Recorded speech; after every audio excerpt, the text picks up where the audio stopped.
2013 ମସିହା କେଦାରନାଥର ସେଇ ମହାବାତ୍ୟା କଥା ମନେ ପଡ଼ିଲେ ଆଜି ବି ଛାତି ଦହଲି ଉଠେ। ଦର୍ଶକ ବନ୍ଧୁଗଣ, ଆପଣମାନେ ଯଦି କେଦାରନାଥ ଯିବା ପାଇଁ ପ୍ଲାନ୍ କରୁଛନ୍ତି ତାହେଲେ ଜାଣି ରଖନ୍ତୁ 2013 ମସିହାର ସେଇ କାଳରାତ୍ରି କଥା। ଏହି ଭିଡିଓଟିକୁ ଗୋଟେ ଲାଇକ୍ କରନ୍ତୁ ଏବଂ ସବସ୍କ୍ରାଇବ କରି ଆମ ଚ୍ୟାନେଲ ସହିତ ଯୋଡ଼ି ଯାଆନ୍ତୁ। ଚାଲନ୍ତୁ ଆଉ ଡେରି ନ କରି ଭିଡିଓଟି ଷ୍ଟାର୍ଟ କରିବା, ଜାଣିବା ସେ ରିଏଲ ଷ୍ଟୋରି। ଦର୍ଶକ ବନ୍ଧୁଗଣ, ସେଦିନ ଥିଲା କାଳରାତ୍ରି। କିନ୍ତୁ କଣ ହେଇଥିଲା ତା ପୂର୍ବରୁ ନା ଜୁନ ମାସରେ କଣ ହେଇଥିଲା କି ଲୋକମାନେ ଯେମିତି ତାଙ୍କର ଷ୍ଟାର୍ଟ କରିଥିଲେ ଯାତ୍ରା ଗୌରୀକୁଣ୍ଡରୁ କେଦାରନାଥ ଧାମକୁ ବାବା ମହାଦେବଙ୍କ ପାଖକୁ ଯିବା ପାଇଁ ସେମାନେ ବହୁତ ଇଚ୍ଛା ଥିଲେ। ଆପଣମାନେ ହର ହର ମହାଦେବ ତଳେ କମେଣ୍ଟ କରନ୍ତୁ। ତ ଯେତେବେଳେ ସେମାନେ ଯାତ୍ରା ଆରମ୍ଭ କରିଥିଲେ କଣ ହେଇଥିଲା କି ସେଦିନ ପାଣିପାଗ ବହୁତ ହି ଖରାପ ଥିଲା। ମେଘରେ କଳା ବାଦଲ ଛାଇ ଉଠିଥିଲା। ଏଭଳି ବାତ୍ୟା କେବେ ବି ଦେଖାଯାଇନଥିଲା।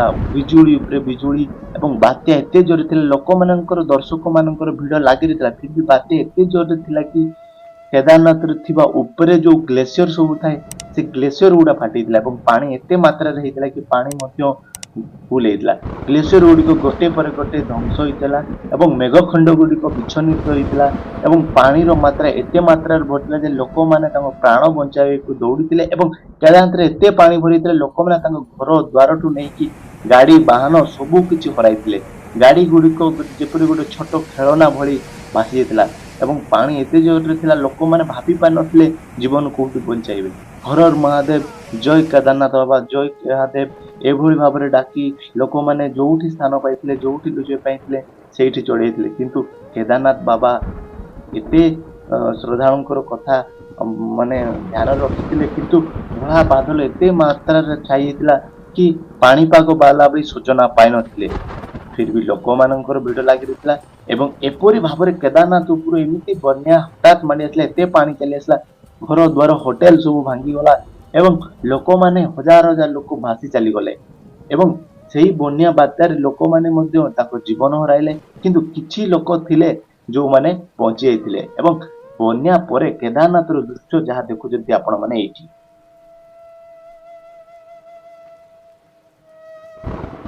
ତ କେଦାରନାଥରେ ଏଇ ଯୋଉ ବନ୍ୟା ହେଇଥିଲା ବହୁତ ହି ଭୟଙ୍କର ବନ୍ୟା। ଆଜି ବି କଥା ମଣିଲେ ହୃଦୟରେ ଡର ପଶିଆସେ।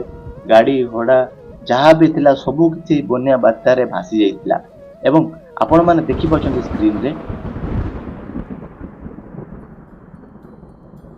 କିଭଳି ଭାବରେ ଲୋକମାନେ ତାଙ୍କ ଗାଡି ବାହନ ସବୁ କିଛି ଭାସି ଯାଇଥିଲା। ଲୋକମାନେ ହୋଟେଲଠୁ ନେଇକି କେତେ ତ କେଦାରନାଥ ବାବାଙ୍କର ଏଇ ଦର୍ଶନ କରିବା ପାଇଁ ଥିଲା, କିନ୍ତୁ କେଦାରନାଥ ସବୁ ଆସିଥିଲା। କିନ୍ତୁ ସେ କେଦାରନାଥକୁ ବଞ୍ଚିବା ପାଇଁ ଗୋଟେ ପଥର ଯେତେବେଳେ ବନ୍ୟା ହଉଥିଲା ଗୋଟେ ପଥର ଉପରୁ ଉଠି ଆସିଲା।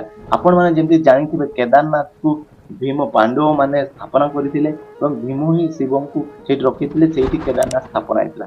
ତ ସେଇ ବନ୍ୟା ଯେତେବେଳେ ଚାଲିଥିଲା ଏତେ ଭୟଙ୍କର ପାଣି ଭିତରେ ଲୋକମାନେ ଆଉଟୁ ପାଉଟୁ ଥିଲେ, ତାଙ୍କୁ ବଚାଇବା ପାଇଁ ଗଭର୍ଣ୍ଣମେଣ୍ଟ ତରଫରୁ କଣ କର ଉଡାଜାହାଜ ହେଲିକପ୍ଟର ସବୁ ଆସି କିଛି ଲୋକମାନଙ୍କୁ ନେଇ ଚାଲିଗଲେ ଏବଂ କେଦାରନାଥରେ ଯୋଉ ଆସିଥିଲା ବନ୍ୟା ବାତ୍ୟା, ସେଇ ବନ୍ୟା ବାତ୍ୟାକୁ ବଞ୍ଚିବା ପାଇଁ ଉପରୁ ଗୋଟେ ପଥର ଖଣ୍ଡ ପଳେଇ ଆସିଥିଲା। ଯୋଉ ପଥର ଖଣ୍ଡକୁ ନାମ କୁହନ୍ତି ଭୀମଶିଳା। ସେଇ ଭୀମଶିଳା ଟିକେ ଠାକୁରଙ୍କ ପାଖକୁ ଆସି ମନ୍ଦିର ଟିକେ ଦୂରରେ ରହିଥିଲା ଦେଖନ୍ତୁ ଏବଂ ଏଇ ପଥରଟି ରହିବା ଦ୍ଵାରା ପାଣି ଯୋଉ ଜୋରରେ ଆସୁଥିଲା ପାଣି ଦି ଭାଗରେ ବିଭାଜିତ ହୋଇଥିଲା ଏବଂ ମନ୍ଦିରକୁ କିଛି ବି ଅସୁବିଧା ହେଇନଥିଲା। ଏତେ ବଡ ମହାବାତ୍ୟା ପରେ ବି କେଦାରନାଥ ମନ୍ଦିର ଆଜି ବି ଠିକ ସେଇଭଳି ଯେମିତି ଥିଲା ସେଇଭଳି ଅଛି ଏବଂ ଲୋକଙ୍କର ଭିଡ ଆଜି ବି ଲାଗି ରହିଛି। ଆପଣମାନେ ଯଦି କେଦାରନାଥ ବାବାକୁ ଦର୍ଶନ କରିବାକୁ ଚାହୁଁଛନ୍ତି ତଳେ ଜୟ କେଦାରନାଥ ବାବା ହର ହର ମହାଦେବ ଲେଖି କମେଣ୍ଟ କରନ୍ତୁ ଏବଂ ଭିଡିଓଟିକୁ ଲାଇକ୍ କରିଦିଅନ୍ତୁ। ଆଉ ଆଜି ବି ଯଦି ଆପଣମାନେ ଯିବା ପାଇଁ ଚାହୁଁଛନ୍ତି ଆଖପାଖରେ ହୋଟେଲ ମଧ୍ୟ ଅଛି, ରହିବା ପାଇଁ ସବୁ କିଛି ସୁବିଧା ହେଇଗଲାଣି, ଆଗ ଭଳି ଆଉ ନାହିଁ। ଏବେ ବହୁତ କିଛି ସୁବିଧା ହେଲାଣି। 13ରୁ ଆପଣଙ୍କର 16ରୁ 21 କିଲୋମିଟର ଆପଣଙ୍କୁ ଚାଲିକି ଯିବାକୁ ପଡିବ। ଟ୍ରାକିଂ ରହୁଛି ଏବଂ ଖଚର ଘୋଡା ବି ରହୁଛି। ଆଉ ଯୋଉ ମାନେ ଯିବା ପାଇଁ ଚାହୁଁଛନ୍ତି ଦୟାକରି ଯାଆନ୍ତୁ କେଦାରନାଥକୁ। ଆଉ ଭିଡିଓଟିକୁ ଏଇଥିରେ ଯଦି ଆପଣଙ୍କୁ ଭଲ ଲାଗେ ଗୋଟେ ଲାଇକ୍ କରନ୍ତୁ, ସେୟାର କରନ୍ତୁ। ଧନ୍ୟବାଦ।